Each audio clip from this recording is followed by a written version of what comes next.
থেকে আমরা এমন শুনলাম যে আপনি নাকি মারধর করেছেন বা করতেন আপনার হাজবেন্ডকে এবং আপনার শাশুড়িকে। এটা মিথ্যা কথা, এটা মিথ্যা কথা। আমার এই যে আমার শাশুড়ি আমাকে, যেদিন আমার হাজবেন্ড সুইসাইড করে, এই যে আমাকে আমার শাশুড়ি আহত করছে।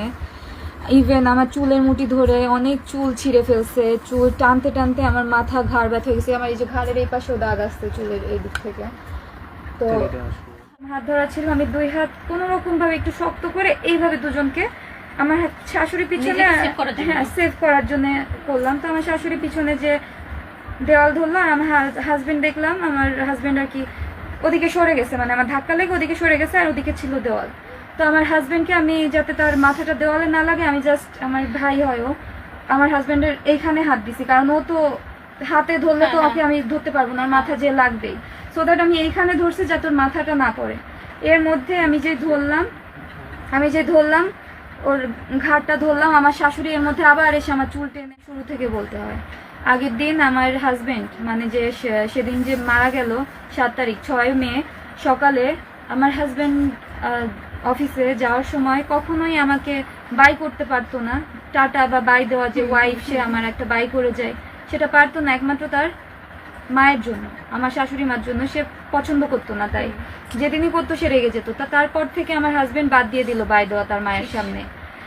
তো সেদিনকে কোনোভাবে সে দেখলো কি তার মা ঘরের দিকে গেছে, তো সে আমাকে বাই দিল হাত নেড়ে আমার দিকে তাকিয়ে। মানে নিজের ওয়াইফ, সে আমার থেকে অনেক সিনিয়র ছিল, তো আমি যখন তাকে বলতাম যে চলো একটু মোড়ের মাথা থেকে একটু চা খেয়ে আসি, আমার সাফোকেটেড লাগতেছে, কজ আমাকে বাবার বাড়ি আসতে দিত না, আমার হাজবেন্ড চাইতো না আমি বাবার বাসায় আসি। তো তখন সে বলতো কি, তাহলে মাকে বলে, মা তুমি আমি একসাথে চলো, হেঁটে আসি, চা খেয়ে আসি। তো আমি বলতাম আমার সাফোকেশনের কারণ তো তোমার মা।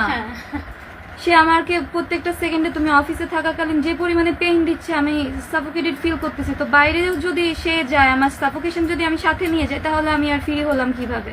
সে আমাকে টাটা দিল। তার মা কোনোভাবে ঘর থেকে, মানে সে কি করতে গেছে জানি না, ব্যাক করে এসে দেখে তার ছেলে আমাকে বাই দিচ্ছে, সে সেটা দেখে ফেলছে। ব্যাস, ওখানেই আমাকে আমার হাজবেন্ড শেষবারের মতো টাটা দিছে।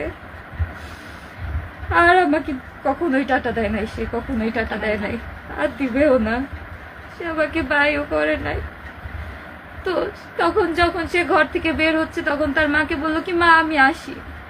তার মা রেগে গেছে জন্য তার মা তার সাথে কথা বললো না, বললো মা আমি আসি, তুমি একটু রেস্ট নিয়ে তারপরে পুজো করতে যেও।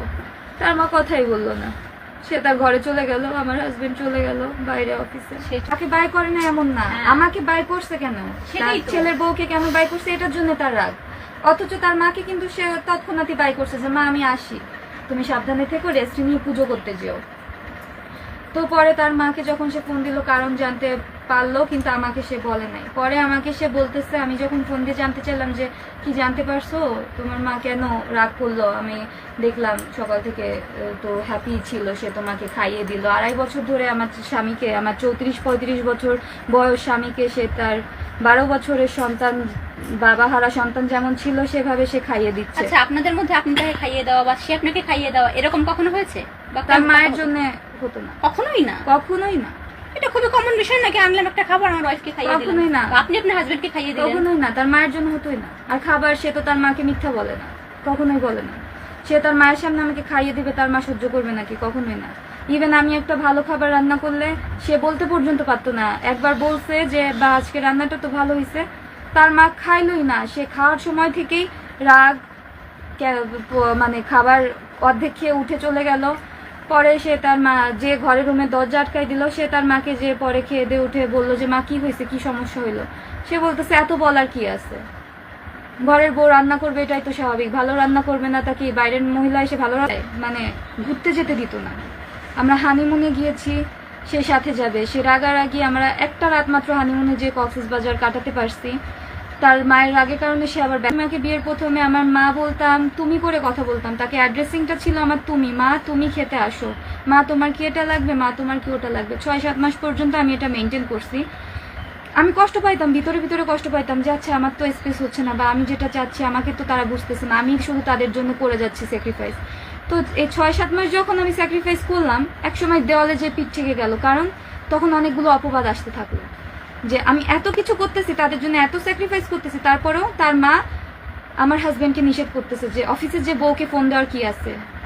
আমার হাজবেন্ড বললো যে মা ও দুপুরে খাইছে কিনা এই জন্য ফোন দিয়েছি। যারা এত অতিরিক্ত যারা মাম্মাস বয় রয়েছেন, আপনাদের দুটো অপশন রয়েছে। এরকম কিছু নিউজ কাউন্সিলিং আমাদের কাছে এসছে এর আগে যে আমার মায়ের সাথে এরকম, আমার ওয়াইফ মানতে পারছে না, আমি কি করব। তো সবার জন্য আজকে সুস্মিতা রয়েছে সামনে বসিয়ে আমি এই কথাটা বলছি যে আপনার দুটো অপশন। একটা হচ্ছে হয় আপনি বিয়ে করবেন না, অথবা আপনার দুদিকে ব্যালেন্স করা। মাকে বুঝতে হবে সে বিয়ে করেছে, মাকেও ছাড় দিতে হবে, ওয়াইফকেও ছাড় দিতে হবে। দুদিকে যদি আপনি ব্যালেন্স না করতে পারেন, সুইসাইড কিন্তু সমাধান নয়।